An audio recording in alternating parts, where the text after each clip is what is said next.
It's important to get our terms straight. What do we really mean by this odd term, free will? Free will is a philosophical term referring to the ability of choosers to choose to do something from among alternatives. A lot needs to be unpacked here. What's freedom? What does it mean to choose? What's a chooser?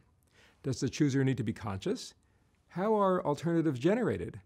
Must they be real alternatives in the sense of alternate possible future states of the universe? Or can they just be alternatives that we imagine? What is the relationship of imagined possibilities to the possibilities that are really open to us? In this course, free will refers to the capacity to choose freely.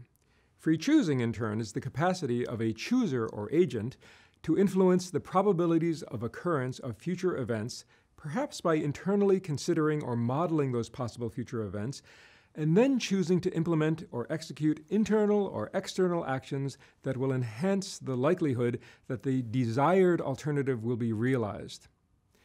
Free will is not a thing, it's a process that has many component sub-processes. So here's our working definition of free will. If a mind can alter the probabilities of future events in light of its own reasons, and if it can knowingly choose among alternatives, each of which might really happen, then we can say this mind exhibits free agency or has a free will.